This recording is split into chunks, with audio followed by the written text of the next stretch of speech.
Hi, I'm Nils Mönkemeyer. Welcome to this tutorial about Hoffmeister's Viola Concerto. It has many aspects to tackle, beautiful ones and difficult ones, and today I want to focus entirely on the left hand, how to set it up, make your intonation more reliable, your fingers more flexible, and the whole thing more fun. We are talking about setting up the hand in a D major frame. So you just play simply 1, 2, 3, 4, and you stop. Now, we don't need the bow for the next 10 minutes or so. So just put it away and let's focus entirely on our left hand. Da da da da da. We put the fingers in order, and now let's check for 1 second the whole setup of the body and the hand. Left shoulder relaxed and down. The elbow hanging slightly to the ground. Please avoid to press it very much forward. That is rather for the C string. Now we are on the D string, so we will just relax the elbow to the ground. The wrist without any tension, preferably as much as possible in a long line from elbow until the ground knuckle of the fingers. So no sideways movements, no tension with the inside tendons, and then the back of the hand relaxed, the fingers round, and now please observe how much pressure you are using. It should be just enough to press the string down without extra pressure added, but also not too little so that you don't just play a harmonic, yeah? So the string is completely pressed down, and now check. Listen to your body and check if the whole arm is relaxed and all fingers have the same weight on the string. Yeah, it should not be more on the first, which would be a typical thing. The balance of the hand is that all fingers have the same weight. Also, please observe the thumb and the point where you touch the viola with the ground knuckle of your index finger. These 2 points should have the same feeling like your 4 fingers. So in the whole, you're touching the viola at 6 points, the thumb, the ground knuckle of the index finger, and the 4 fingers, all with the same sensitive yet stable feeling. Okay, so generally, this is how you should feel always when you play. Now we are starting to lift the fingers. So we start with the first finger, we lift it in the air and we put it down, second, third, fourth. Now I want to focus on the lifting, how to do it. For that, please take your other hand, which is free, raise your index finger and put it at the back of your other index finger on the left hand, just at the first articulation here. And now give a little pressure against your right hand while lifting. So basically you are pushing the right hand away and you move the index finger from the ground knuckle. Now, why I'm saying this is because many people lift their fingers from the first knuckle and change the entire setup as if you say like, no, no, no, no. And in that, you basically prevent that the intonation is stable, because every time you lift it and you go back, you have to find the right position again. So focus on lifting the finger in a round way so that how you approach the string and how you lift doesn't change the setup of the finger itself, and the movement comes from the ground knuckle. Now we do that with all fingers. Here, put your right hand the back of the on the back of the fingers on the next one, and the second, and lift on the third and on the fourth. Now the fourth finger has this typical snapping movement that, I don't know, around 95% of the people have.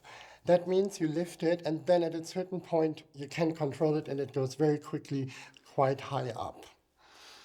That is typically around this height, and please don't go further than that. Just lift until there. So let's do it again with the fourth finger and try to lift it from here, not here. Yeah? Really focus on the ground knuckle, up and down, just until the snapping movement. Do the third finger again. If you feel stiff in the third finger, which is also a typical thing, you can take it into your hand and relax it a bit, and you will immediately notice that you can move it much further than maybe a minute ago.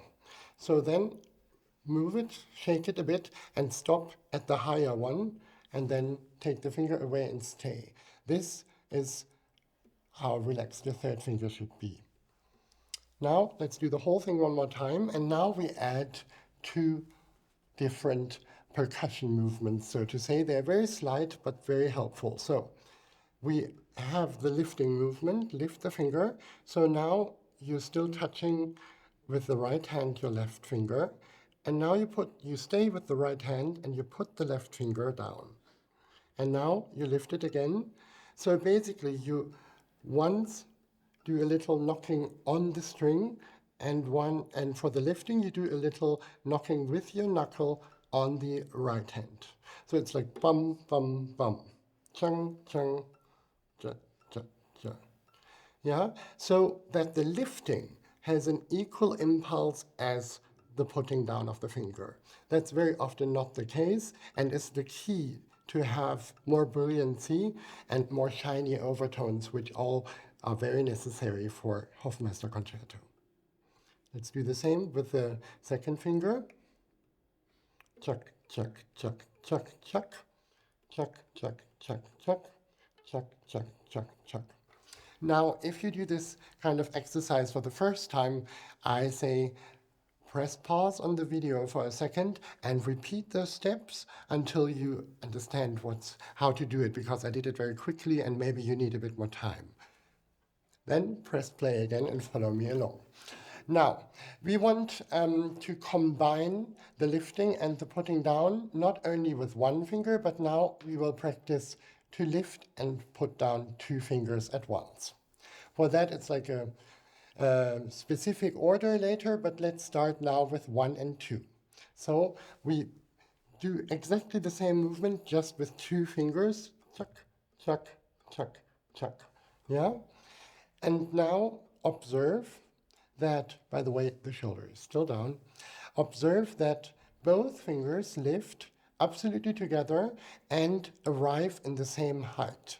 So not this finger higher or this one suddenly stretched here. It's again the same thing. Stay in the same shape of the finger and lift them exactly the same height. Let's move on to 2 and 3, and the same. Also remember that it should be the same pressure on all fingers. So that has to do with the balance of the hand. Yeah, it's very important. Okay, let's do 3 and 4. Lifting together is the absolute key. And if you don't manage, because they are quite different, 4th and 3rd, put again your fingers here and go here and push them away. Okay. Now we do the whole order, all permutations that are possible. Let's do 1, maybe do it 3, 4 times, 2, 3, and 4. Now we do 1 and 4. Absolutely together, same height. Usually the 4th finger goes higher than the 1st. It should be the same, because later you want to have the same time approaching the string for each finger, so you don't need more effort for the 4th finger. Okay? 2, 3. And now we do 1, 3. And that's already a bit more tricky, but extremely helpful. For example, for bar 73 in Hoffmeister concerto, or any other third you have to play. Okay, now 2, 4. And very important is the moment when you switch the permutation, so that you immediately give the right impulses and you don't accidentally lift another finger. That way you practice independence, clear command, flexibility, and stability all at once. Now, let's put that into an exercise. We go again to, yeah? So, would be all the falling movements, and when you start, focus on it that all fingers are close to the fingerboard. The frame of the hand from the ground knuckle is very clear, and all fingers have the same distance to the string. Yeah, and when you lift, let's practice once, second and first finger. Just do like a piano trill, dee-do, where you lift both fingers, and check that the frame of the hand doesn't change. So we don't do sideways movements or this, all these kind of little things that we sometimes do. Keep it very still, but very flexible and active in the ground knuckle. Now, I'm talking about bar 40 at the moment, which is exactly the exercise, just one string higher.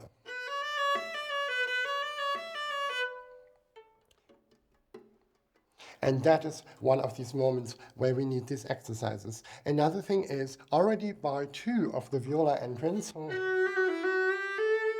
the famous ornament. Very often it happens that the G is very mellow and not very clear. So typical thing, or it goes too fast. We can control it, especially when we are nervous. So that is another thing where you can focus on clear lifting and putting down, yeah, from here.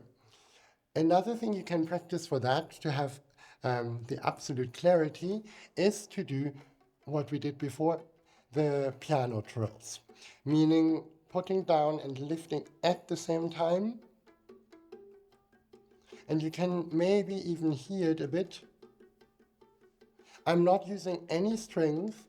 It's just the fast lifting and falling and the relaxation that allows the weight to do the articulation. That is quite the opposite from what we learn, and that is doing this all the time with a lot of force, because, at least I did, and I had teachers yelling like, more clarity, and that never happened with strength. So the key is flexibility and relaxation. And do it first without the bow and then with the bow. And the one you don't find clear enough, take it out and do it separately like a little exercise. These kind of permutations come in the whole concerto at various places. So take them out separately. The third movement is no exception there. All the 16 passages are full of it. So take them out and practice them a bit separately, and don't add the bow first. Because usually we have lots of old habits and we do it automatically, or we have some ongoing tension. If you take away the bow, you will immediately relax more. And then when you take up the bow, focus on it that the left hand doesn't change, but you have the same feeling that you practiced without the bow. Now, another difficulty, it's a very small moment, but a very important one, as the first entrance, where you have the chord. And the chord itself, it is a bit tricky because of the fifth in the lower strings.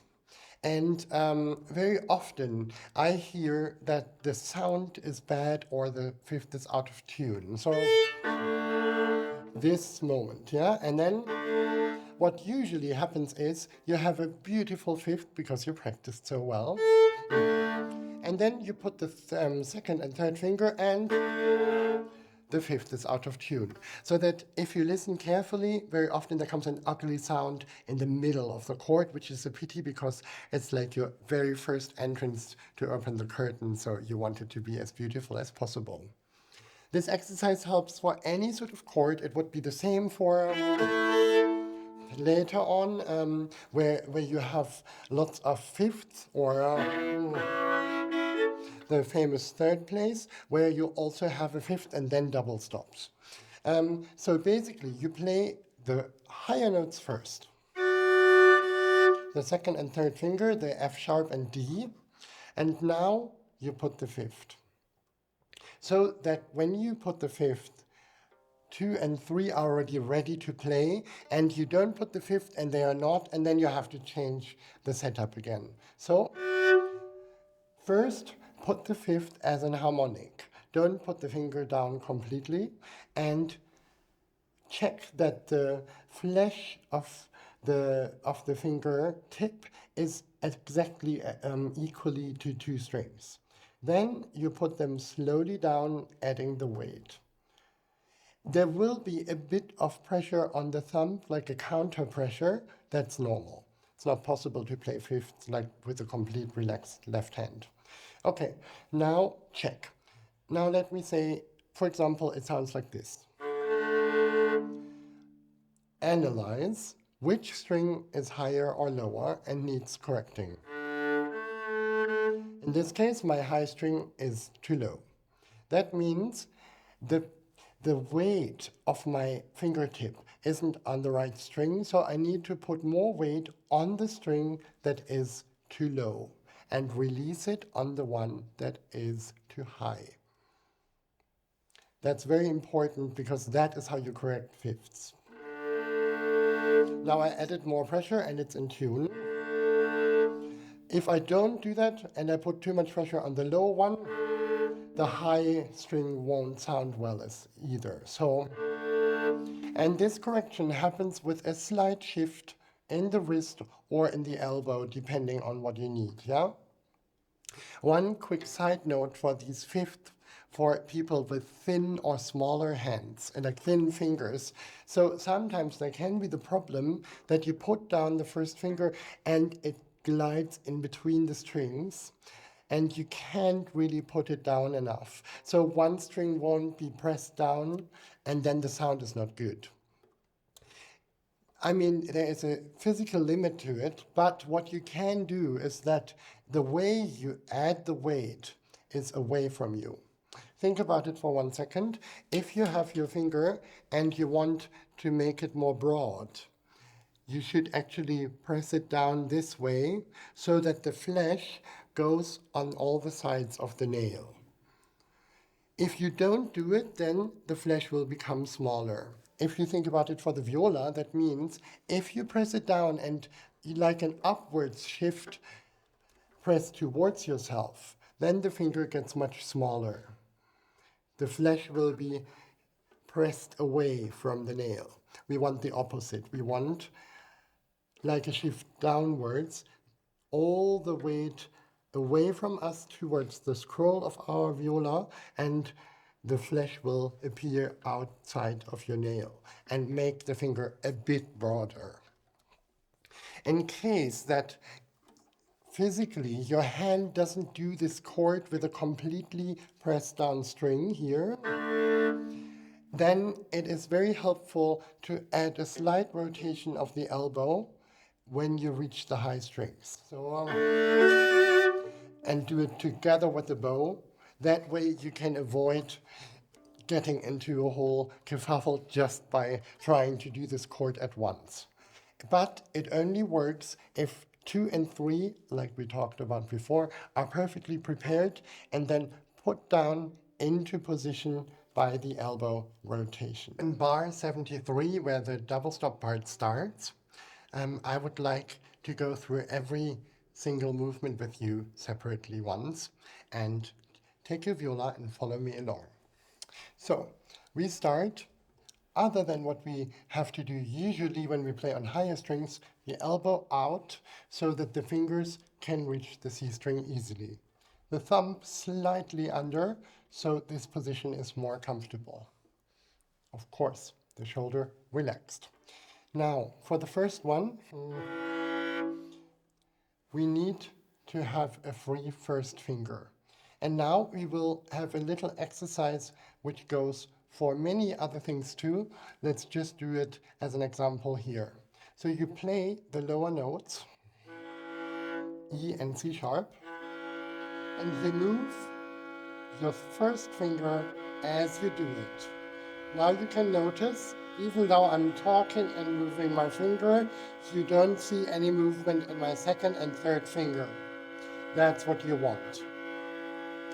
If you notice any vibrato or change in pitch because the first finger moves, then that's bad because it would change the intonation while you play.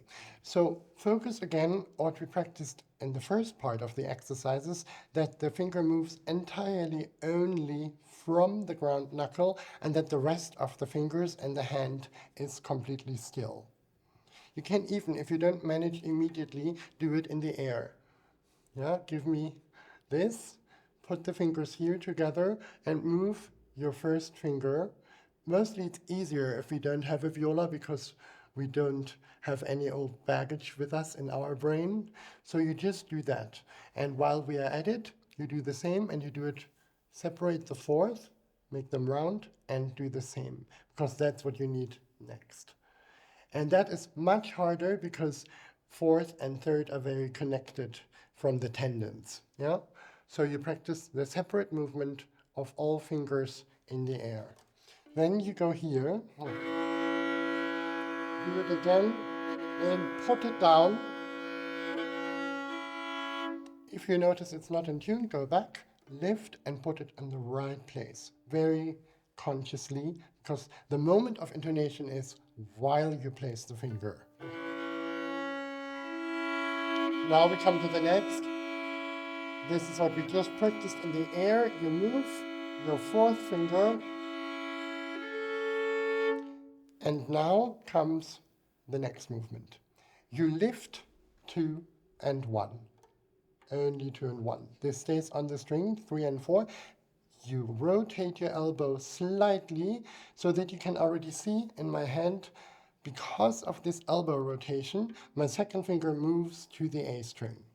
So from here, da, da, yam, lift, rotate the elbow and put down the second finger.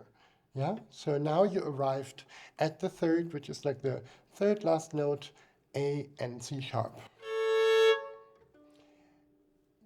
Maybe you already know, just be conscious of it, the E in the beginning and the C sharp are in exactly the same place, just on the lowest and then the highest string.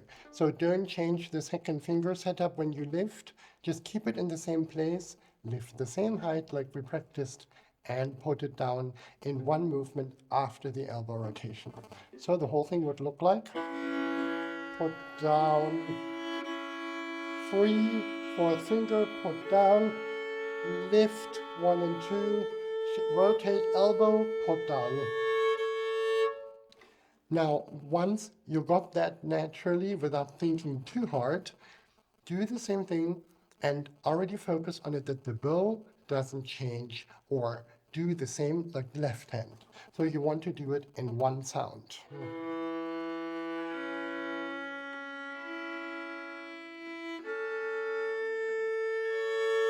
Yeah, one smooth ongoing movement in the bow.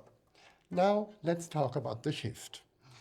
The shift of thirds, or any shift in fact, relax your shoulder, let the elbow hang. The impulse of the movement is in the lower arm. The wrist is not doing any sideways movements. It stays in one position, and as if you just do this, you move only the lower arm. Now check my thumb, please. The thumb should come along, and the thumb is an essential part of the hand. It's not separate. If you arrive and the thumb is in a different position, that would be fatal for your intonation because it would change the whole setup of the hand. So we want to maintain what you did in the first position in the third position. Mostly that doesn't happen. Also, while you do the shift, you already know this, but many people don't do it, you release the pressure slightly, you glide in a beautiful and confident manner upwards, and be very clear by yam. When is my arrival point? Don't go and go, I don't know when it starts, or suddenly on stage in a frenzy of panic you go very fast and hope it works. No. thumb and clear command, where do I arrive and when. That's very important psychologically, because if you don't give a clear command, then fear or old habits will just take over and it won't work. Okay, the next thing that is, we have to change one finger, and that is the fourth. It has to go 1/2 step up. And that is one of the difficulties, that we have to change this. So let's just practice this movement once separately. Other than when we lift and put the finger, which is from the ground knuckle, this time we want to do a movement from the fingertip. Basically, you're stretching the fingertip out, and from rounder in the first position, a bit more stretched out in the third position. And if you have that in a viola position, it would be in a playing position going with the fourth finger slightly towards your face or your nose. Yeah, let's do it once over the string in the air, just to practice this movement. And check that it doesn't change the rest of the hand. This is an entirely focused only on the finger. Okay, now let's do it on the string. Very little pressure, that's very important. It doesn't work well if you are not relaxed. Now, check your second finger and play it. Okay, let's play it and do the same thing without actually playing it with the bow. Just the left hand, playing the C sharp, keeping it, and start moving the fourth finger. Also here, we don't want vibrato movements, any pitch changes. If you hear this, then you're moving too many things. It should be very separate from the rest. Now, the timing is essential. This movement, what we just practiced of the fingertip and the shift, they happen simultaneously so that you arrive in the right fourth finger position just in time.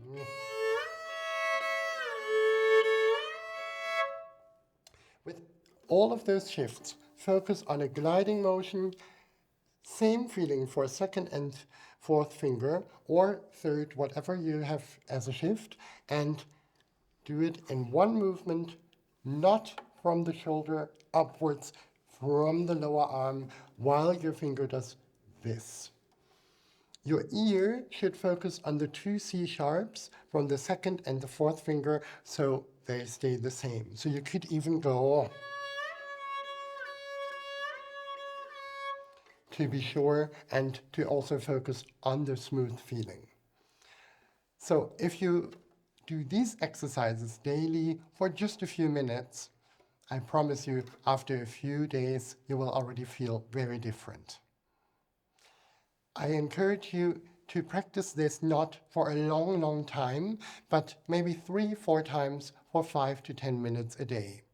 Like a little exercise in between pieces, or before going to sleep. You can even do many of those exercises without sound, so you can even do them before you go to sleep without disturbing your neighbors.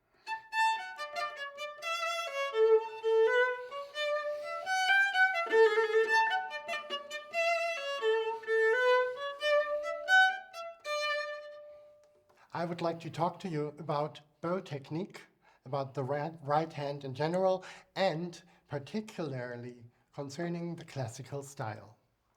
Now, as violists, we are trained to create dark sound singing lines, but for classical style, you need quite the opposite. We want bright and shiny sound, lots of overtones, and for that, I want to give you some specific exercises and talk about it in detail. While for a singing line, we are trained to move our fingers and have a lot of contact, I want now the opposite. For that, we don't need our viola, we just work a bit on the bow hold in general. Take your bow with the other hand, so you can work on your bow hold without having any weight. We all know the ring hold. That is what we need here. So the ring finger goes over the bow, The thumb comes from the side and they are gently touching, just ever so slightly. The first finger in a round and natural curve goes on the bow, same for the ring finger, and the pinky goes on the bow, also round. Please avoid this. Go in a round circle with the pinky. Now, the wrist should be in a natural position, not going down or up too much, just in a natural curve. And we want the whole thing in the arm to be approximately in a position where you would typically play a spiccato on the D string. So now another thing, don't turn the hand too much on this or this side, just as it naturally comes. You remember from your very, very first maybe classes where your teacher said, do this, hello, and then you put the bow in. This is basically what I want you to do. Now, the moment I release the other hand and the weight is being released, in that moment we feel a shift in the feeling of the fingers, particularly in the pinky finger and in the thumb. They both now carry the weight, and if you have the index finger not this way but round around the bow, you also feel that it is hanging a bit on the index finger. Shake your arm a bit, relax the whole body. The shoulder is very free, the upper arm is carrying the weight, and the pinky finger, thumb, and index finger. So this would be a desirable balance. The back of the hand is perfectly relaxed. An indication for that is that the knuckles stand out. If you do this, that would be for a forte singing sound, we want this. Now, to improve this, let's put the bow in a right angle to the floor. Now you should feel that the screw of the bow is pushing the bow towards the floor, like a gravitational movement, and that's what we want. So now, feel very gently that your fingertips are reacting to that weight. So this skin, the delicate skin on your fingertips, full of nerves, they should be touching so gently that you feel the weight of the screw and the bow going towards the floor, pulling ever so slightly on your fingertips. That way you have a bow hold that is at the same time stable but very sensitive. Normally when we are a little bit nervous, we tend to squeeze more. I want you to really release that. Now to practice this further, take with your other hand the screw between your fingers and pull on the bow. Now, if you hold the bow too much, you can't move it.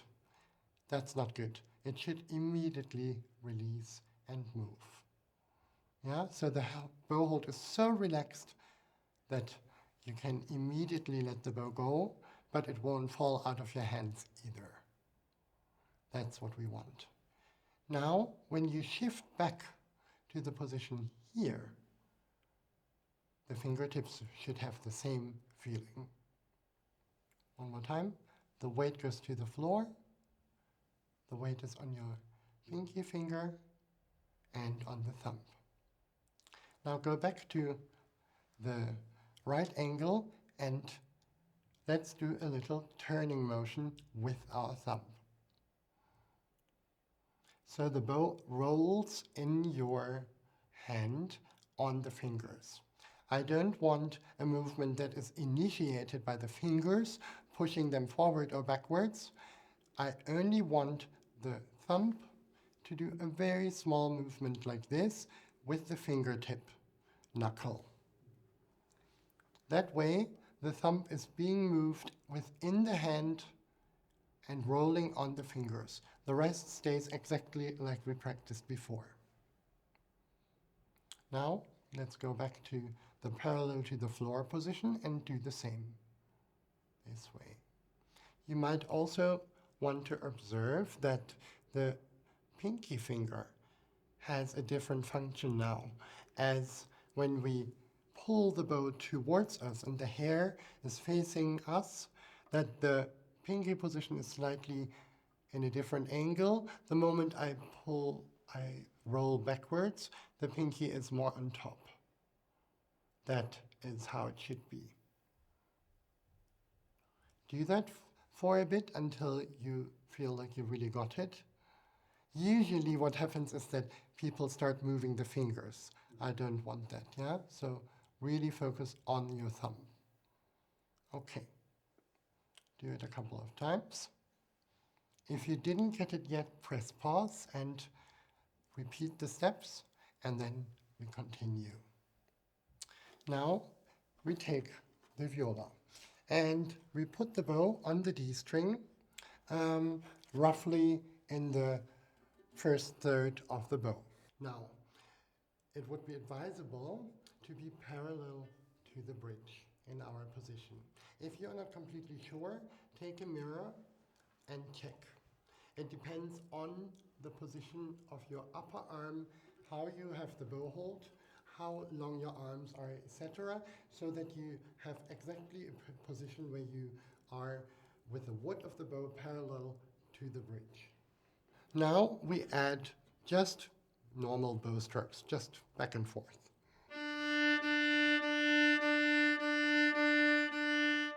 When you do that, don't move your fingers, don't make art, just follow me along with simple movements. So the impulse is in the upper arm, not in the fingers, and not in the wrist or anything. It's just doing this, like you have an ironing machine and you do this, yeah? And the bow hold should be exactly like we practiced before, so don't add any weight or any pressure with the fingertips. Now, it depends on your viola, on the weight of your bow, and many other factors, but you need to find out which place between bridge and fingerboard works best for you and your viola, and also depending on the sound you want. If you start closer to the fingerboard, the sound will be very soft. Now I want you to watch the vibration of your string. It does this swirling movement that is an indicator how much overtones and vibration you create. Now do the same, go back and forth, just up and down bow, and move very slowly towards the bridge with the whole arm, please. Not only with the wrist, but with the whole arm going here. Yeah? And watch your string and you will see the vibration increases.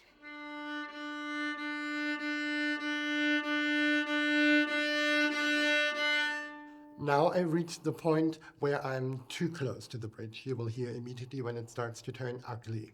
Of course, we don't want that.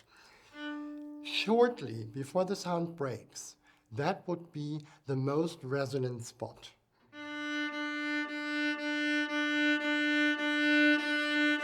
Too much? Perfect. This is very different on any viola, so don't imitate exactly what I do. Find out for yourself and listen where you like it the most. We want maximum overtones, shininess, and a lot of vibration coming from the string. No active finger movements, only the weight of the bow and our arm.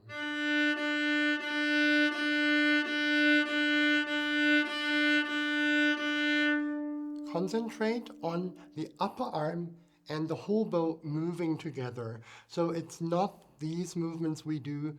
We learned to avoid noise and connect the sound. It's simply moving it back and forth. The arm is rather light, carrying the weight. So you don't go in, and it's approximately on the same height as the bow. So the wood and the arm are in one layer. Now, let's use this and create a spiccato. let's go back to our beautiful bow hold.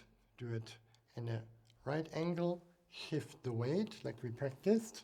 And now I want you to bounce your bow on the string. Just no sound, just bum bum bum bum bum, yeah? And you can see my upper arm is moving a lot, but I'm not doing it from here.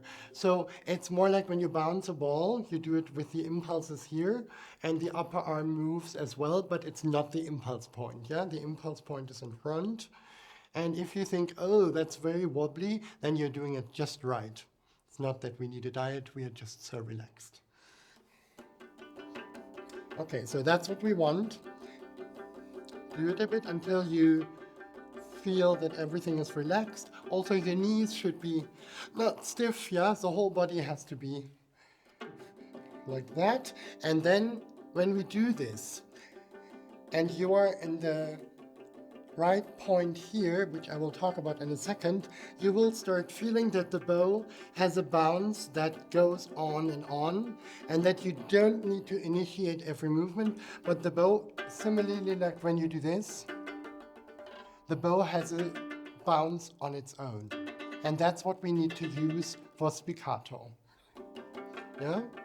Now, the balance point of your bow is a magic place because this is where the bounce is the highest.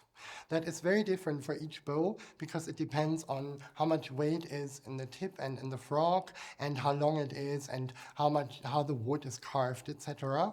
And you can find it out by simply balancing the bow on your finger like this. So for example, now I'm too much at the tip and the bow wants to glide down this way because the frog is heavier. So I move it slightly, still, oh, that's too much. So, I mean, roughly around in this point, you see, it's like shortly before the middle, at the end of the first third for me, and then I remember this point. And you need to know for your bow and your viola and your arms, it's very important that you know this point inside out. So if you have like a balance, like a scale with 50-50 on both sides, that's where your balance point is. If you can't remember it, you can even use a pencil and give a little mark that you can later erase. Like when we were children and we had like some markings on here. So to make sure you do the exercise exactly in this place. And you will feel that's where the bounce is the strongest and that's what we want. Now I want to come back to a movement that we worked on, and that is the turning of the bow, the rolling movement. If I do this exercise correctly, then the bow will bounce in my fingers as well. You can see it here. The bow has a bounce that does chaka chaka chaka chaka, similarly to what we did before with the thumb. Now we don't do it actively with the thumb, but it happens because of the gravitation and because of the bounce effect of the bow. If you inhibit this movement, then it won't bounce as much. So this is basically like a spring, you know, when you go jump on a bed and it goes, that's what we want. Okay, now let's add sideways bow strokes, starting very small and moving your upper arm sideways, just like we did in the simple détaché. Start again like this, relax your shoulder and add this and move sideways. And it can be quite big and it doesn't matter, just like add it first and see what happens.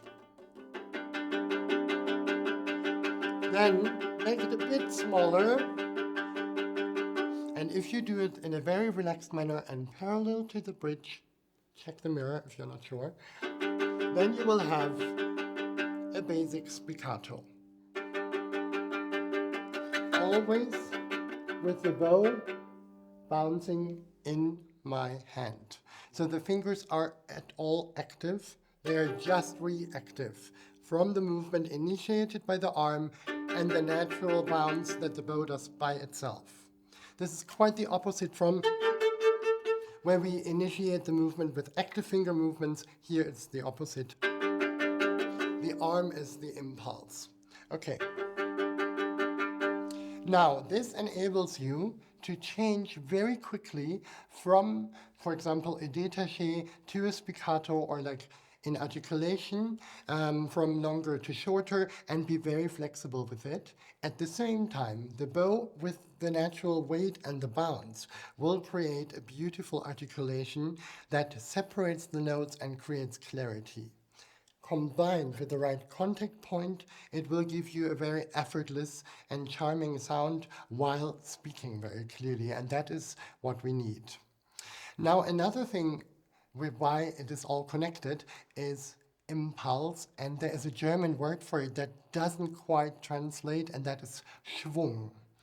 Schwung is a mixture of swing and, you know, when you sit on a swing as a child, there's the bounce back, and there is this moment where the gravitation takes over and you can't stop it. So it goes boom. And that is Schwung, that moment. So for me, the classical style is very much connected with this Schwung, because we have an impulse and a reaction. And the whole joy of especially classical concertos like Stamitz or Hoffmeister is, ja, dam. You would have, for example, 2 Schwung points. I want to give you an example for that Schwung in bar 52 in Hoffmeister Concerto, for example. For that we go back to our little basic détaché. Remember all the things: bow hold, relaxed thumb, arm parallel to the bridge, right contact point. Check. Let's go. Play the A in bar 52. Just go back and forth. Watch again the vibration and find the perfect point. Now, all variations you want to do depend on your elbow and your arm. Let's say I want the first one to be the Schwung point, and I will do it in a little banana movement. Okay, I like that. Now let's work on the spiccato before, with 3 upbeats. Now I'm too close to the bridge. I go slightly back. There it is. That's nice. And you see again the bounce. Now we only add 1 movement for the string crossing. In the end. Chung, chung. And we have our little banana first note.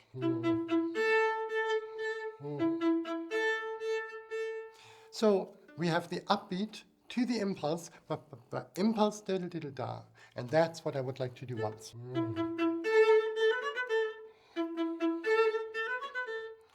I generally feel that my arm does the impulse once and then the rest I let follow, and the bow itself bounces naturally back and forth, and because you give 1 impulse and the bow is so relaxed in your hands, then it can actually follow this impulse and take it.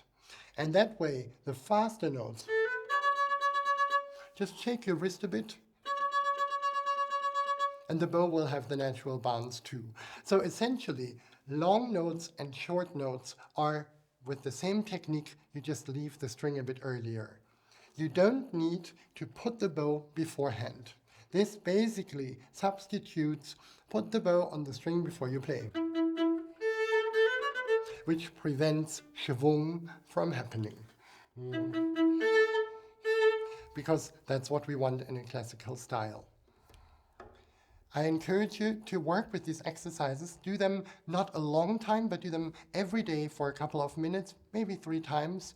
The more often but short time amount you do it, the better it will get and the faster you will improve. Thank you for following this tutorial of Händle Masterclass.